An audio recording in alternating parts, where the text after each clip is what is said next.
start it off? Yeah, of course. So it's already 7 p.m.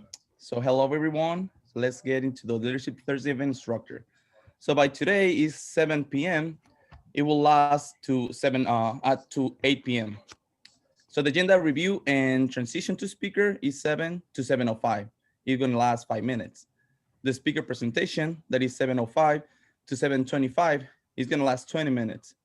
Intermission and slide promotion 7:25 to 7:27, 2 minutes long.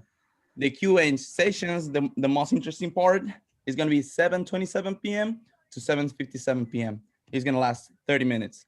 The closing section 7:57, that is going to be the saddest part of the day, until 8 p.m. is going to last 3 minutes. So feel free to introduce yourself, guys, and share your personal business or info in the chat, or yourself as well. Mute your mics until the QA session begins for respect for the speaker. And well, exception for the speaker, he's the one that is gonna have the mute, on mute. Please have your cameras on if it's possible, and show the respect of the speaker. So I'm so happy for tonight's events. Thank you everyone that is making part of our platform and make possible another Free Thursday leadership event. So no spoilers with me, but I'm just gonna highlight our tonight's speaker. He is a healthcare quality improvement consultant, also a certified project of management professional. He's a certified, and I don't know how exactly to pronounce it, but I think it's Kaizen facilitator and a manager of quality and organizational excellence. The least, but not the less important, is that he's the host of a podcast that it's called A Quality Cast. First of all, my name is Richard O'Valley. I'm co-founder and speaker of Evolution of Leadership, and I'm so happy to introduce JB's Gray. Hey, people. Jarvis Gray. I'm sorry. Thank you so much to be here tonight and to don't charge us $1 million Hey. to speak Hi, tonight. pumpkins. Huh? What are you doing over here? Let's see. Cool. All right, Jarvis, you can take it away. How to mute someone real quick. No, well, thank you very much again, guys. For the quick introduction and the opportunity to be online with you. Let me ask: is it okay if I share something? I actually put together a couple of slides for this conversation tonight. So, Yes, that's perfectly do it. fine. Okay, perfect. Let me. You now have access. All right, wonderful. And if you guys could let me know if you're seeing the slides that I have up here. Yes. Awesome. Definitely. All right, perfect. Well, again, I really appreciate just this chance to connect with you all. I am happy to share that I am based out of Atlanta, Georgia. So it is bedtime over here on the East Coast for me right now. So, I would, just the ability to stay up and hang out with you guys tonight. I've been kind of geeking out about it all day. And so the presentation and kind of the really quick information I wanted to share is something that I put together really for a group just very recently, but with you all in mind, because as you shared, everything in my background is healthcare. I do quality and process improvement work for healthcare organizations. And for the folks that I tend to work a lot with, I call them quality people. It's healthcare professionals that all focus on quality process improvement. And I was working with a group a few weeks ago that also asked me to talk about leadership.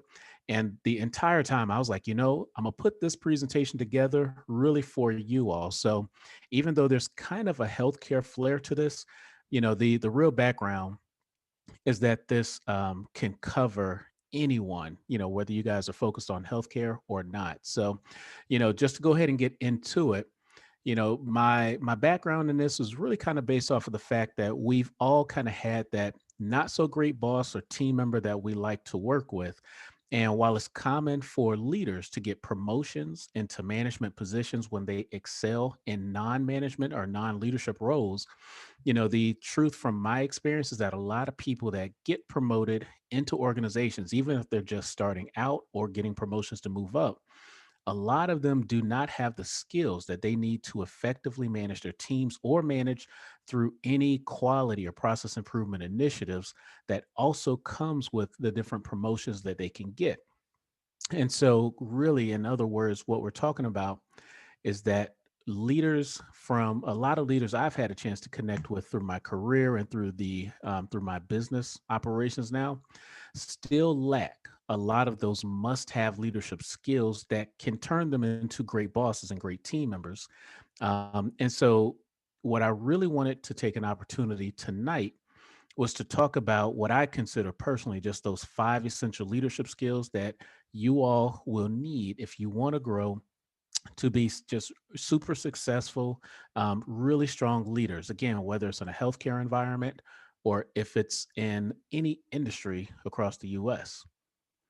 And okay, sorry, I just saw the the chat blip there.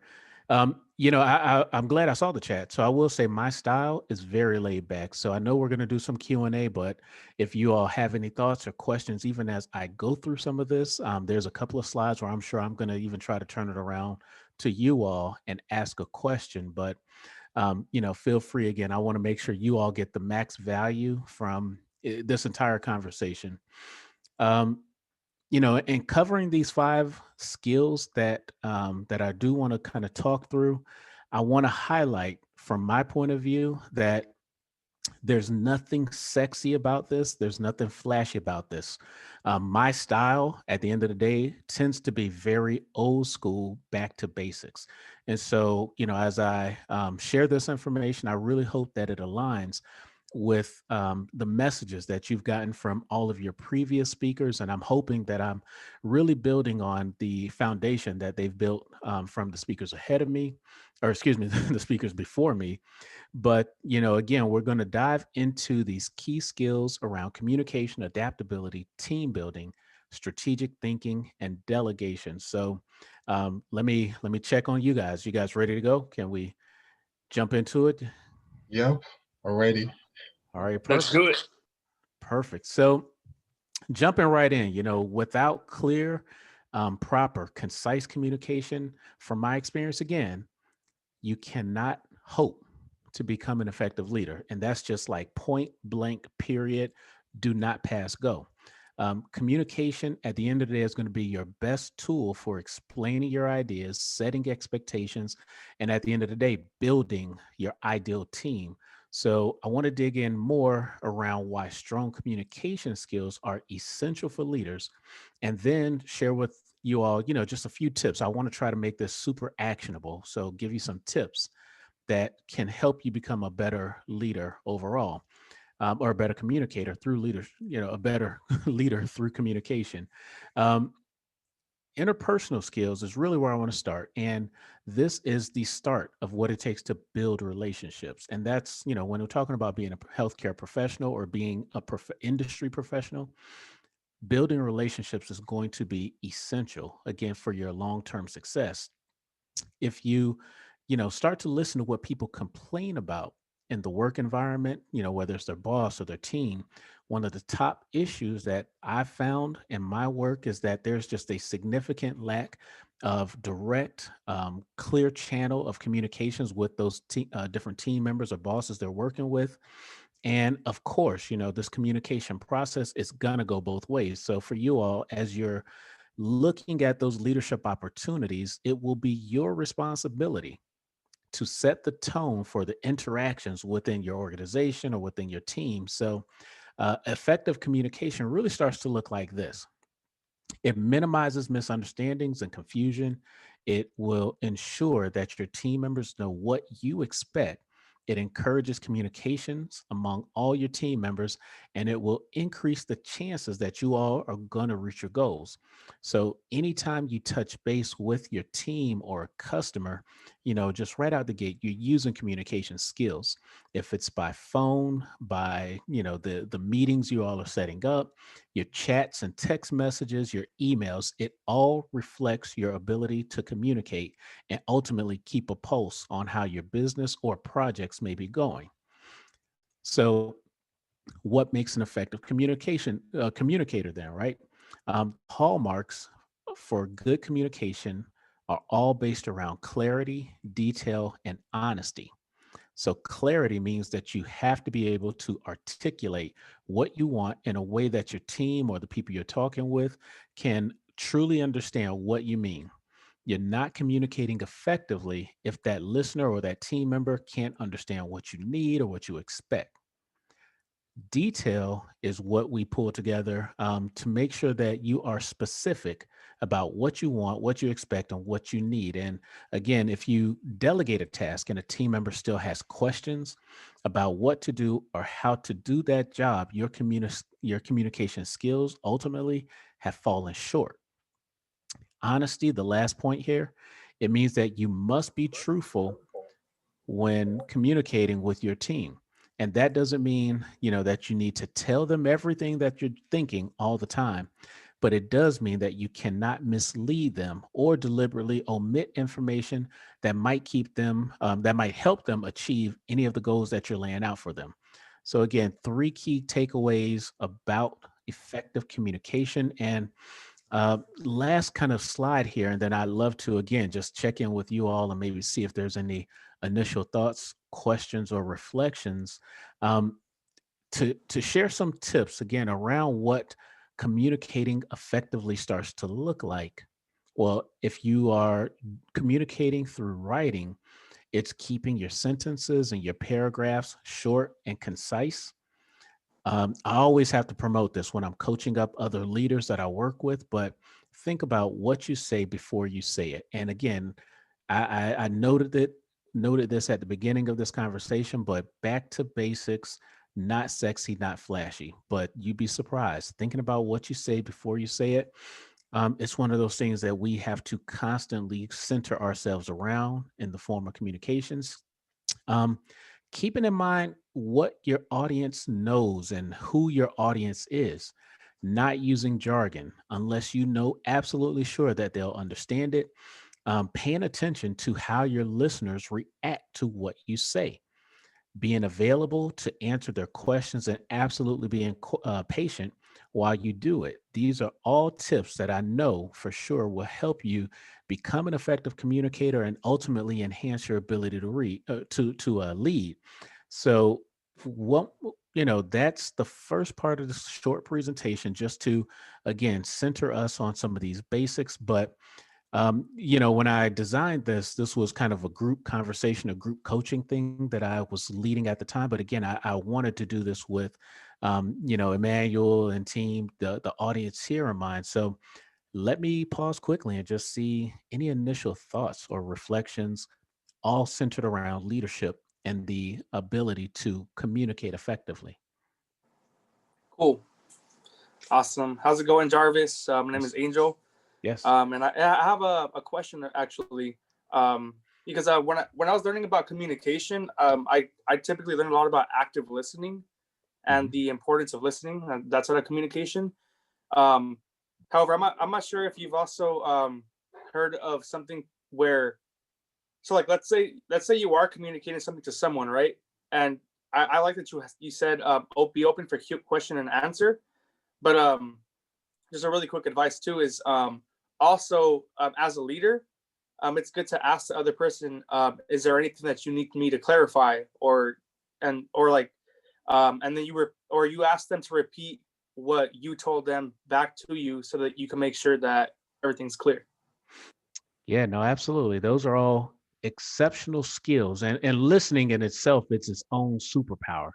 So, to be an active listener, to be a responding leader, meaning that as you're communicating, even sitting here, I know we're virtual, but I was nodding, I'm taking it in, I'm really Mhm. reflecting on what you're saying before I jump in and say, "Hey, Angel, let me tell you what you're about to say before you even finish it."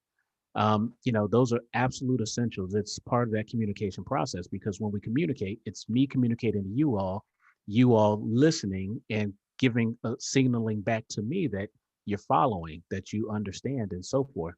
All of Definitely. Yeah, all of those are absolute essentials. And again, even in our very mobile world right now, and especially with so many things being virtual, our ability to communicate through text and other electronic devices and still get the appropriate messages apart those are just skills again. I'm earlier today to share a really quick real life example.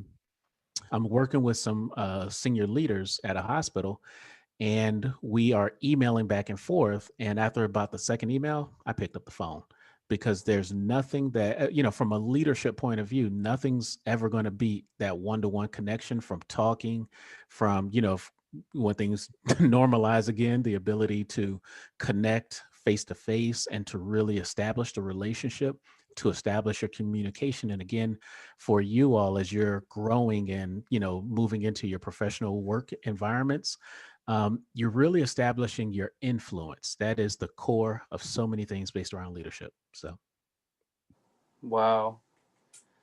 Yeah, I'm glad that real quick. Sorry about that. But real quick, one thing that I love that you mentioned is like, do not try to finish other people's sentences, or I had a professor like that once, and it was crazy, man. She just tried to guess all the students at questions, or she would just finish the questions for you. You're like, wait, I wasn't even gonna ask that. It's crazy. But yeah, you touched on that right on. yeah, no, and it kind of comes back to that patience too. We have to be patient to sit back and listen. So, yeah, absolutely. That's why this to me is the first one to really talk about. And again, there's so many other add-ons to add into that. Your point about effective listening, spot on.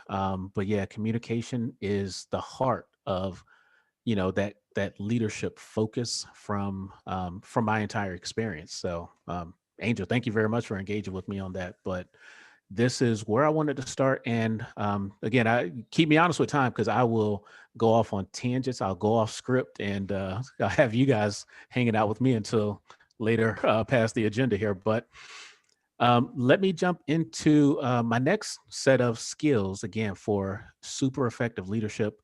I base it all around adaptability. And so I know that you all have heard about survival of the fittest, right? It's the principle that tells us that only those who can handle and cope with adversity can survive. And in other words, adaptability really is a necessity. It's necessary for all of us to not just survive, but to thrive within any professional situation, professional organizations. It can truly mean the difference between success and failure for your team, for your own personal careers, but most definitely for your organizations at large, whether you're working corporate or even if you all follow a more entrepreneurial path. Adaptability is going to be a foundation that can really take you a very long way.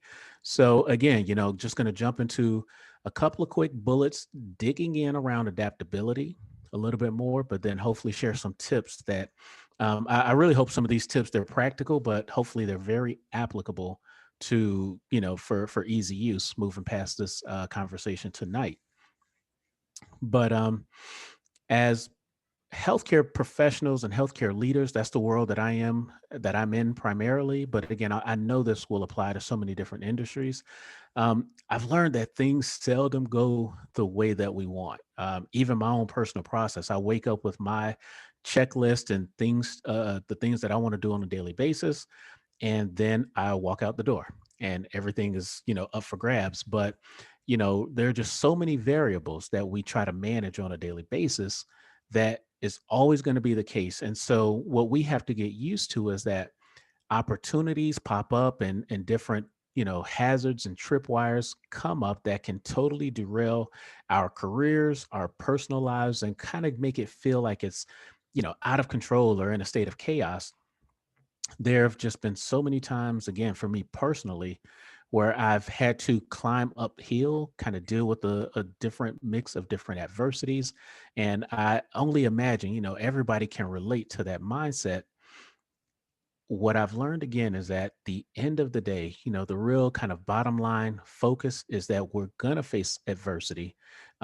What'll determine if you're going to be successful long term is how quickly you recover, how quickly you reset, and then really how quickly you get back on that path to success.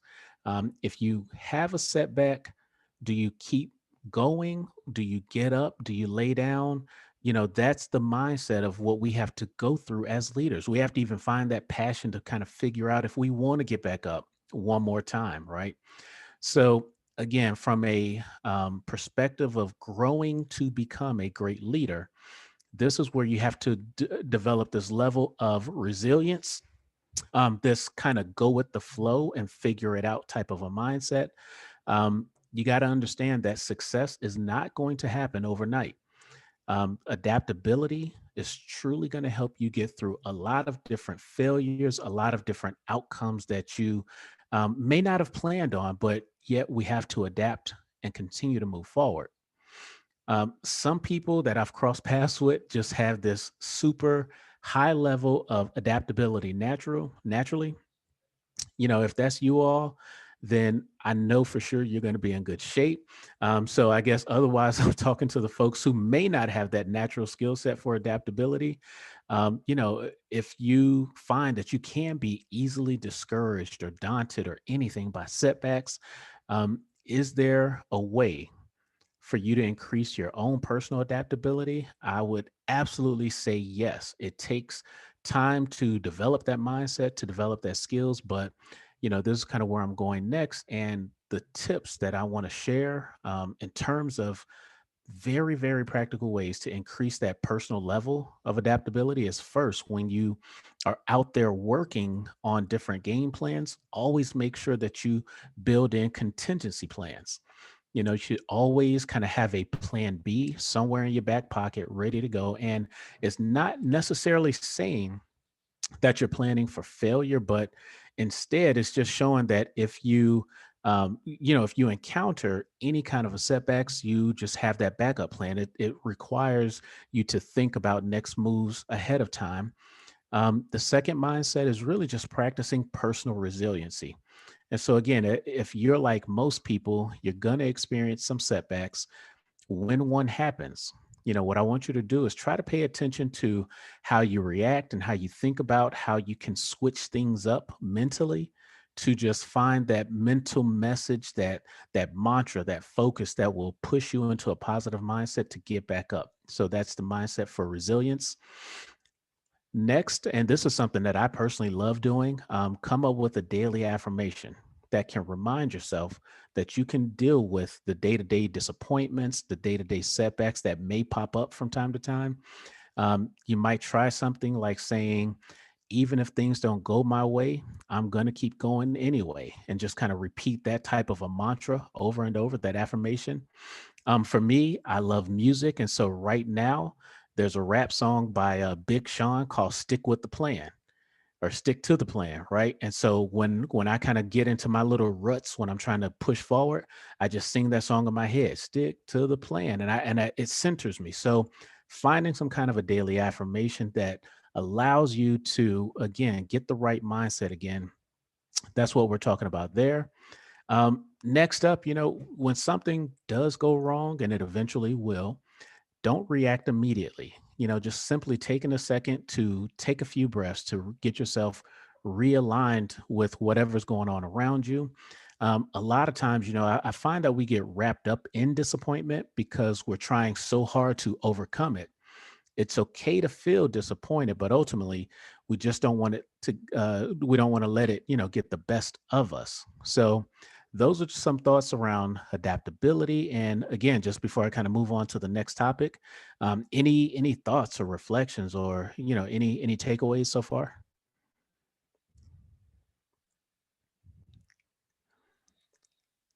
I think is interesting. Adapting to situations is definitely a great skill to have, and it's not necessarily that oh some people have it naturally. It is possible, I feel, but I feel like it's something that grows and develops the more you work on it, just like everything else. Correct. And yeah, it's definitely a wonderful thing to have in certain situations, because there are situations that will come up where you will need a plan B, plan C, or even a plan D. And it's good to have those plans set in place so that you will overcome the hurdles. Yeah, no, absolutely. And that's exactly why I call it a skill. In nature, it seems natural. Some animals, chameleons, can naturally adapt to their surroundings, or octopus, we're not built like that. So from my, especially in a professional setting, we just have to take those moments to just kind of take it in, figure out what's going on around us. And to your point, Emmanuel, it's something I've personally had to build over the years. I've been a working professional for 15, 16, 17 years now. So it's a skill you'll build up, you'll get more confidence, you'll keep building. So when things do slow you down, you won't miss a beat. So absolutely. Awesome. Thank you. So, you know, uh, moving into the next focus here for team building, for myself, I am a former athlete, and the topic around team building really, really kind of resonates because that's how I grew up on in team settings and so forth. Um, you know, we always push to reach just higher levels of success through teams. And, even when we look around, just around multiple industries with these self-made millionaires and billionaires and other highly, highly successful people out there, nobody has ever truly made it on their own. Nobody is really self-made. Folks like Bill Gates, for example. Yes, he had a great idea coming up with, the creation of Windows, but it was truly like a talented team of programmers and designers and writers and marketers and everyone behind him that helped him get that idea truly launched. That led to a lot of his success. Folks like Elon Musk's, and just all these very well-known public figures, again, that mindset that they're self-made and they're doing things by themselves, it's a myth. The reality is these leaders build phenomenal teams. If you know them or if you don't, that's the focus. When we talk about team building for leadership success, that's where we're going next. So as hard as you all may work, or as hard as you're definitely going to work as you move into your professional careers, um, you know, everything that you're going to do, what I want you to all to kind of take in and internalize now is that you can't do it all by yourself. Honestly, you shouldn't try to do it all by yourself. And, I want to repeat that again. You cannot do everything by yourself or on your own. Ultimately, it's just not practical. It's not working smarter. It is truly working harder. And so, consider the phrase jack of all trade, master of none. You might be great at some things, but the chances are that you're just, phenomenal at everything, especially in a work setting, a professional setting. That's probably not going to be the case. You're going to find situations where you can absolutely benefit from a diverse mix of skills, a diverse mix of backgrounds, and you might be tempted to still try to do a lot of things by yourself and do everything for yourself, telling yourself you'll save time and it's just easier. But a lot of professionals I've seen make that mistake, and it leads to a lot of failure and a lot of burnout. They really have undervalued the time and the energy that it takes for them to internalize and own everything. And then they underestimate how hard it can be to try to wear every single hat every day. So, choosing a team means that you'll have just this ongoing support behind you within your own local networks, almost like the community and the network that you guys are even building through, through your forum right here. um, that also gives you the opportunity and the ability to delegate tasks, but delegation is something that we're going to talk about in a minute as well. You'll also start to be able to see other aspects of life because you're not doing everything. You're passing things on, and then you get to focus on the things that you do the best. And so that's one of the areas that I just personally believe on is playing to your strengths. But um, if you find yourself needing a team or even having the ability to start to grow a team, the question now is, so, where do I start? And the first step is really identifying those key areas where you may need help. If you're working in a project setting and then, a thorough process, or through a thorough process or a stakeholder analysis. These are the different things that I do in the work that I lead, is process mapping and stakeholder assessments. And so, um, are those approaches helping to uncover the different skill sets you need? And the question is, these are different ways and approaches that I use on a daily basis to figure out all the different details. If we are even kind of working on like daily operations and trying to understand the customer requirements and the expectations that the customers want from us as a business, as a organization, or even as a entrepreneurial business. When we know what the customers want, what they expect, then again, we have the ability as the leaders to look around and see if we have the right mix of skills included within our teams. So just starting by looking at, the things that you do well. Again, I just kind of mentioned that I love personally playing to my strengths. And, if I'm really good at communications or really good at plannings, I guarantee you there's something that's going to fall outside of my wheelhouse. I personally don't think I'm super creative. Like, I'm not artistic, definitely have no musical skills, right? My data analysis skills, I can analyze data pretty well, but I don't enjoy sitting at a computer for hours and hours analyzing data.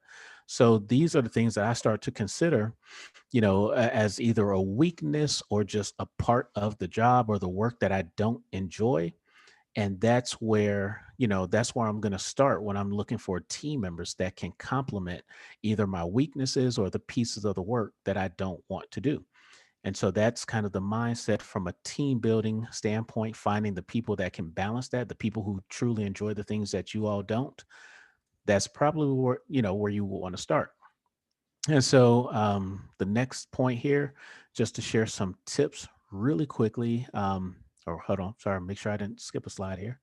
Nope. All right. Just to share some tips really quickly, again, if you're in a position of building a team from scratch, let's say if you definitely get the chance to hire them from right at the beginning of this opportunity, you'll want to consider is really listing down in a very clear, concise, very accurate type of a job description that can attract the best team members and the best potential candidates for the job or the opportunity. Sorry about that, fellas. There we go. The second thing, again, if you have the opportunity to hire someone, and again, I hope that you all get to a position really quickly where you are hiring and building a team from scratch. You will want to look at your ability to pay them fairly for the work and for the value that they're going to bring to your team. They say paying for the skills up front is going to be so much better than repaying for it later. The next thing is leveraging programs like LinkedIn to reach out and personally connect with people. Emmanuel, that's exactly how you got me on the show tonight.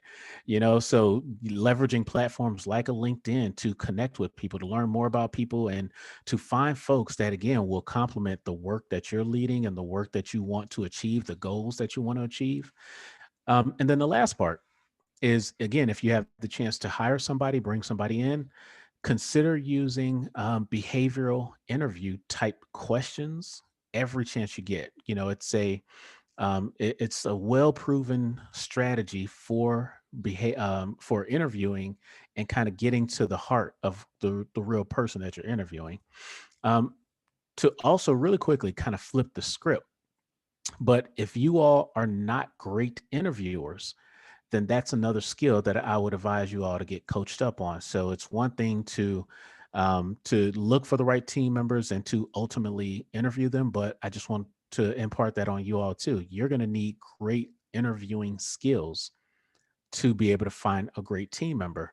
You can almost look at it like this, but if there is like a scale from 1 to 10, and your skills as an interviewer is only a 4, then at best, the only qualified person that you may find in a great list of candidates will only be level 4 candidates.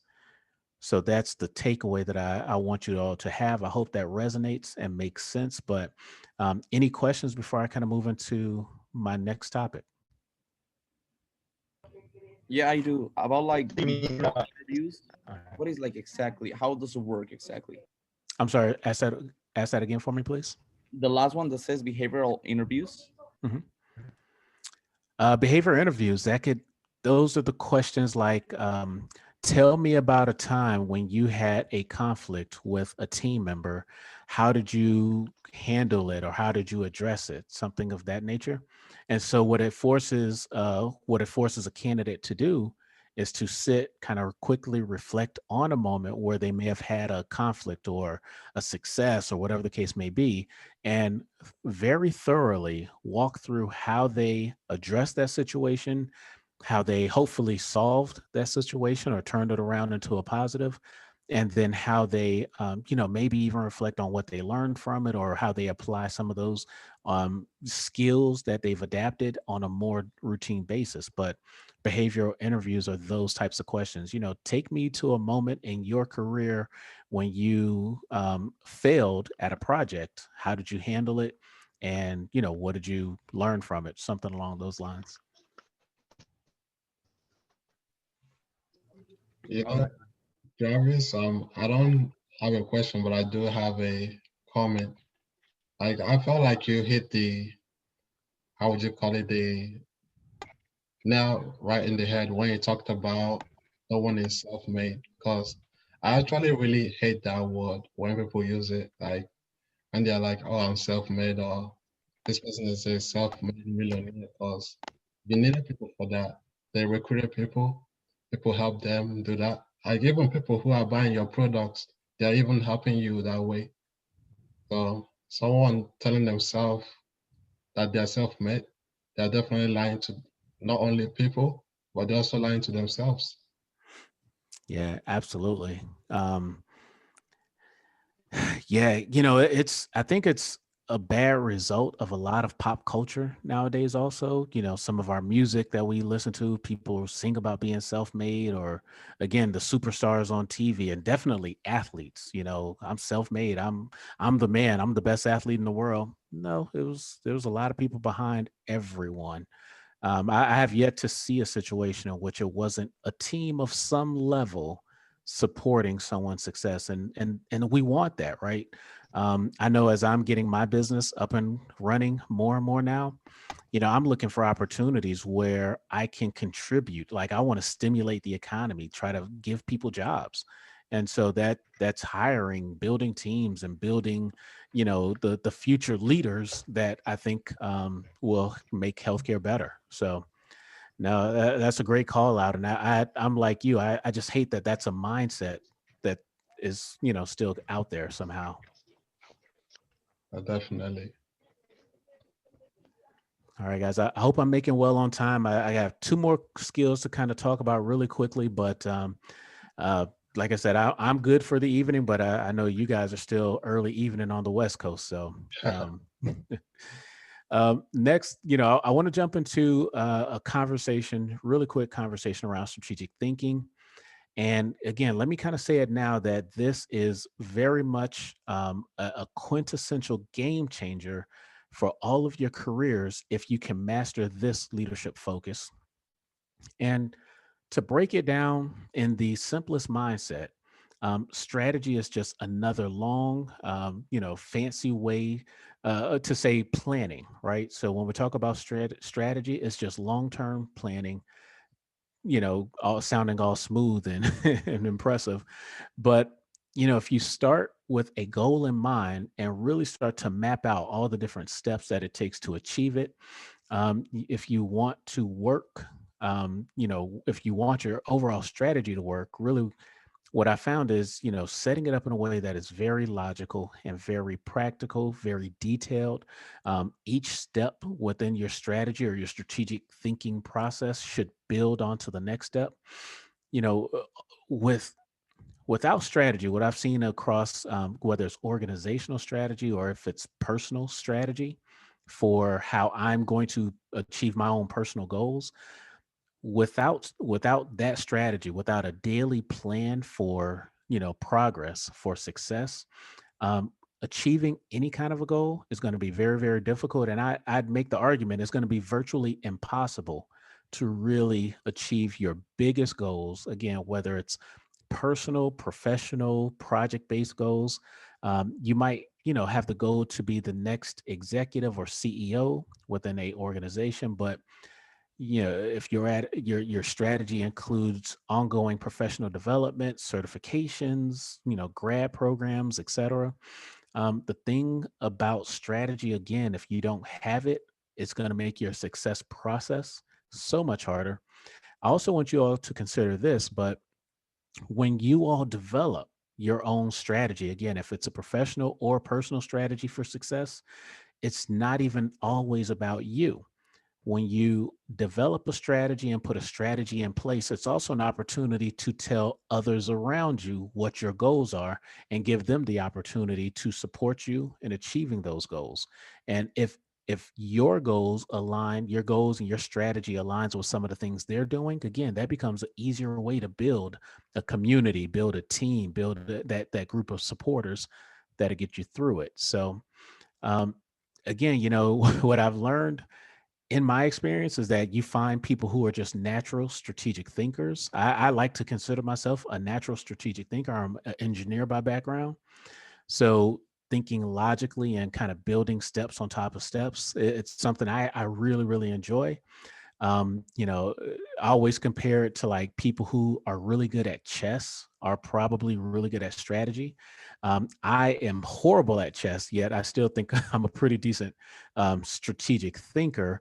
But I've worked in healthcare, unfortunately, with a lot of folks who aren't natural strategic thinkers. And again, what I try to impart on them, what I'm sharing with you all, is that you can still build these skills. That's the cool part about everything that we're talking about tonight. These are all highly, highly in-demand skills that can lead to high levels of leadership success, and you can work on them.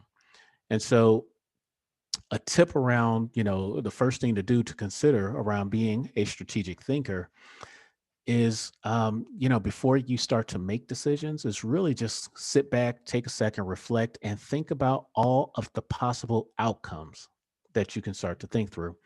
Whether you're doing it by yourself or if you're brainstorming with a team, just sit back and consider what you want to do next. This is the kind of practical thinking that can really just help you become a big picture strategist overall. The second thought here is, really think about the overarching goals. If you're working on a project or if you're working on working within a department or organization, think about those big picture goals and then work backwards to figure them out. And so, reverse engineering is a strategy and it can work. It works very well. I do it quite often with a lot of the things that I get pulled into. Next, simply talking to people, right? If you talk to team members and other trusted leaders or mentors and ask them to help you plan out things strategically, but kind of monitor them and see their thinking process, see how the wheels are turning in their head and start to adapt that into your style. Very much a technique that I've used plenty. And then the very last one is really just try creating a timeline with each piece of the process laid out, and you will naturally start to pull it together strategically as you go down your approach there. So again, just a number of pointers there. And my very last skill, and I will make the argument though that this is probably the most important skill of them all, is delegation. And so, we've already touched on some of the reasons why it's important, and for you all to not to try to do everything yourself. The key here is to make it all happen. Is really you have to learn how to delegate, which is it's a point of vulnerability because you're going to learn how to ask for help in a very leadership, very professional, very formal way. But delegate is a form of asking for help, and it's a form of vulnerability that is the purest form of leadership. So those are, just some of the highlights as we jump into these last couple of slides I pulled together here.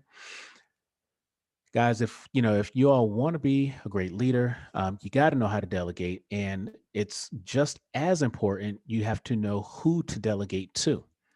And so, you might have a ton of energy and the will to try to do everything yourself. We already said that's a no-no. We're not doing that.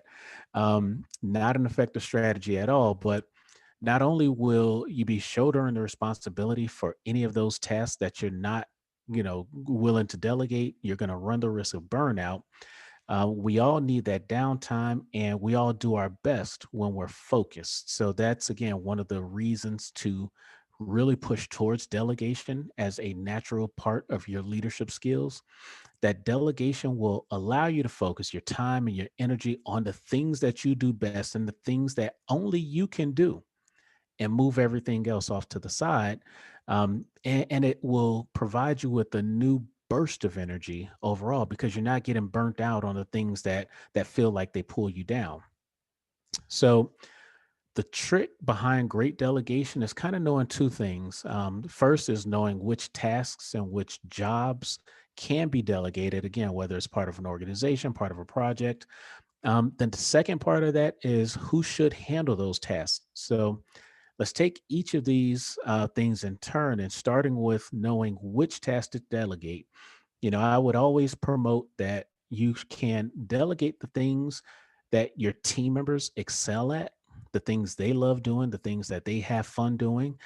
You want to try to delegate the things that can be taught to do to others, right? If you could standardize the process and pass that over to somebody, teach them how to do the same, go ahead and get it off your plate.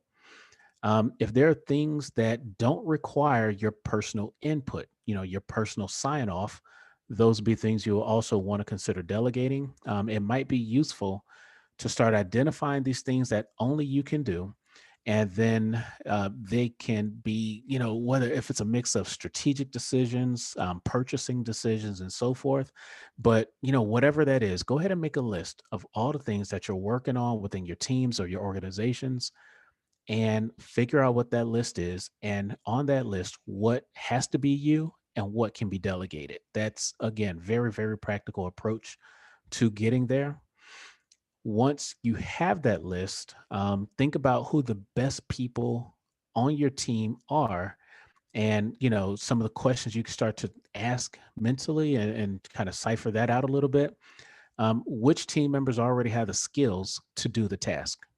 Which of your team members have shown the aptitude, the interest, the core skills, the communication skills, whatever, which team members are already showing that they want to do that? And then which of your team members may be eager to learn more and take on that added responsibility? Um, any of those questions can easily help you identify the people who are ready to handle any of those extra tasks or responsibilities. And once you've identified those peoples, you should spend time thinking about the training and the support that they're going to need so you can successfully delegate. You may need to spend time one-on-one with them, and sometimes, pay for them to go to a training course and learn whatever that delegated skill may be. Then appropriately, providing that training and then delegating and then spending time with them to make sure they get it. Those are just, again, the best practice ways to jump in, to delegate, and to support that new person getting it. It's a huge chance that they will not get it the first time. So you may need to adapt along the way. You might not pick the best team member for every task on your first few attempts to really delegate the work that you're leading. The key here is just to simply keep an open mind, listen, be patient. You'll need all of those previous leadership skills that we've talked about to really decide, what to delegate, how to choose the right team members for each job, and to guide them through to success. So that's kind of why I save delegation for last, is because it's a skill that really incorporates all the other skills that we've talked about. So to well, I guess let me stop there. I know it's been a few minutes since I've been just on a talking rant here, but any thoughts, whether it's around strategic thinking, delegation, but anything else coming to mind, and would happily close out of this presentation and just open Q&A.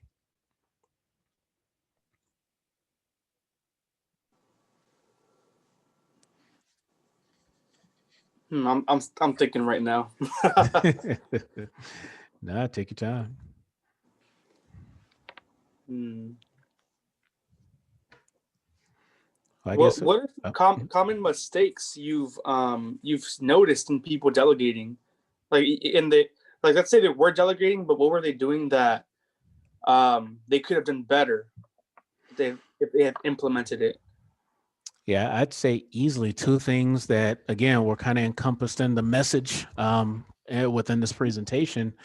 The first is, unfortunately, not a lot of people trust the delegation, whether they just want to own everything or, again, feeling like they can do everything or trying to do everything. That's the first part, is that delegation can be a very hard thing. You're putting a lot of trust into other people when you delegate. But then the second part, for those who do delegate, communicating. If you don't communicate, remember what we already said, clearly, confidently, concisely. If you're not communicating well, then your delegation process, it can be interesting. It's like the I don't know if you all have had that experience where you're trying to you sit back to back with someone and you're communicating to get them to draw a picture. They can't see it. You have to talk them through drawing the picture.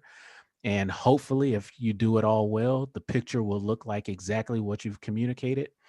If you all have never seen or heard of that exercise, maybe look it up, or I'll see if I can find a good video clip on it. But when you do that, that's delegating. You're trusting that you can communicate well enough that that person will do exactly what you need them to do. And it's a process. It takes skills. You got to develop that. I had to develop that when I first, moved into a formal leadership position, and it's something you have to work on. But that's, a lot of reflection from my years of being a leader.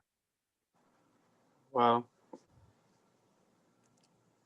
Yeah, I love that you mentioned trust, because I feel like a lot of people, some people when they become leaders, interestingly enough, they have this idea they have to control everything, and I think you mentioned that earlier, and that of course could stem from other kinds of issues, but and letting that go is important, and I think you definitely touched on that. That's awesome. Yeah. And, I think another part of it, and, I guess I'd be interested to ask you all this question, but I think there's a perception that leadership also means power.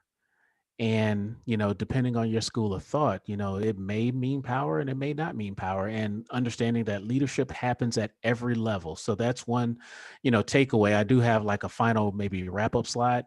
But there's this perception that leadership can be power, or it means power. There's some power behind leadership, and not acknowledging leadership happens at that intern that's coming in for only a few months in an organization, and leadership is happening at the most executive level. Leadership is happening within the folks who clean our buildings at night when we go home from work, right? But I would love to understand, for you all who have had a really great experience with a number of leaders sharing information, what do you all perceive leadership to be at this point? And have you seen that your original thought of leadership has stayed the same, or has it differed from the experience you've had with other speakers coming on to this platform? Weren't prepared for me to ask you guys questions, huh? I'll definitely say it's a wonderful presentation, Jarvis. I love the graphics. And by the way, what platform did you use for this presentation, if you don't mind me asking? Oh, Canva. Wow, that's awesome. No, thank you. Uh, just wanted to say that I really liked it. And yeah, in terms of leadership, I feel like it definitely had me thinking about that. And I definitely see how leadership is in every level of life. And it's definitely about taking initiative on things. As long as you take initiative, you're being a leader, and just making sure you're working with your team and communicating effectively with them. All right. No, wonderful. Thank you for that feedback, Emmanuel. Thank It's you. awesome. I'd say when I was first introduced to leadership, it was more of it was very appealing, right? Because it was always appealing, like, oh, look, that's the CEO of that company, or that's the leader of that, or that's Superman of the Justice League, right? Like it would always look like kind of flashy. But that's when I first like was getting into leadership. But then I was like, if you want to get to a level like that, though, there's so much like dirt that you have to go through. You know, like it's a lot to actually get to that kind of level, and it's not even about being at that level. You know, um, so yeah, with all speakers coming in, and you yourself, you definitely covered a lot of the groundwork that you have to do before you could even be looked at as a respectable leader. Because you know, a lot of people just want that kind of respect, but it's like, did they do the work to get there? You know. So, and of course, I believe everyone should respect everyone, but I'm referencing just like in respect to like, wow, that person's a really astonishing leader, right? And yeah, like I said, it's not even about that. It's more of what impact and what kind of influence you can leave as the leader. So, and then again, thank you so much for sharing this, man. It's awesome. Good Uh, stuff. No, well, thank you for that feedback. You know, I'll share a truly personal story, and then, yeah, like I said, I know you guys had an agenda, so I'll try to respect it. But you know, whatever I can do moving forward, happy to stay connected and support you guys. But I had an opportunity. I had a mentor very early in my healthcare career path who was a senior vice president, and I was literally, a peon. I was just coming in the door, and he and I went out to lunch one day, and I asked him, because he was a very young leader himself. He was just a few years older than me at the time, and he was in a senior executive position. And I asked him, I was like, "Why did you want to be a leader?" And he answered to me. He was like, "I never wanted to be a leader," but he knew he had a lot of traits, a lot of qualities that had him thrust into that position. And I had my own personal goals and ambitions, and I wanted to grow as an executive leader personally. And I found myself, making some career decisions that eventually got me into a leadership role, and I'm leading people now. And at that moment, I thought I made it. Like, I'm at the top of the hill. Like, people are gonna do what I say.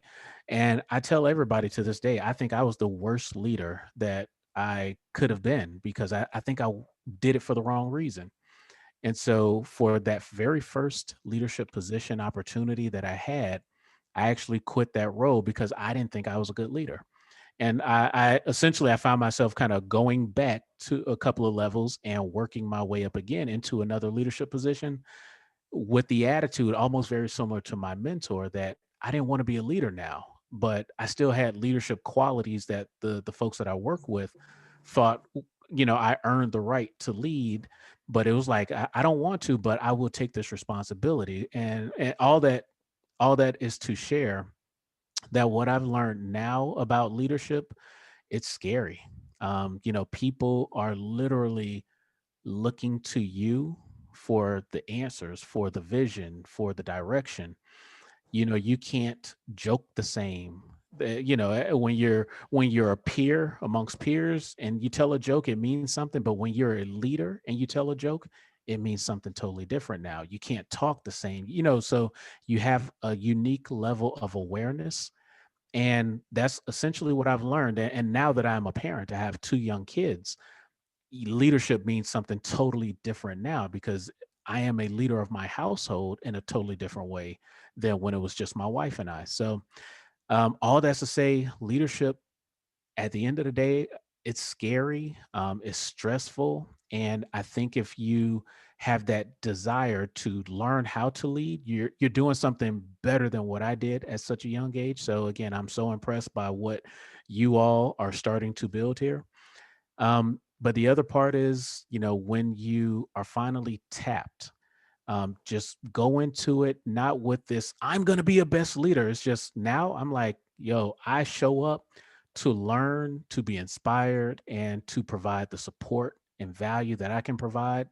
I had to just figure out how to let go of the ego and the ambition to lead, and to just relax and to learn how to lead and to respect my team and all of the above. So that was part of my journey. And now I'm in a position where I get the opportunity to share with you all and through my podcast. I love the podcast. I tell folks I'm the biggest fan of my own podcast simply because I get to connect with people and have conversations that I learn from. Like, I have the conversations and then I turn right back around and listen to the same episode as if I'm a fan.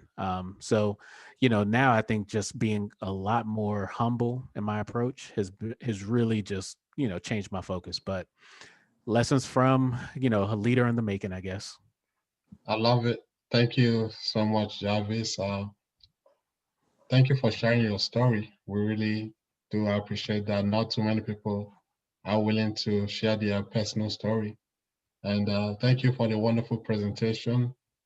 I also like to say thank you to everyone who came here today's workshop. And Andrew and Richard, do you have any final words within these few seconds? Yeah.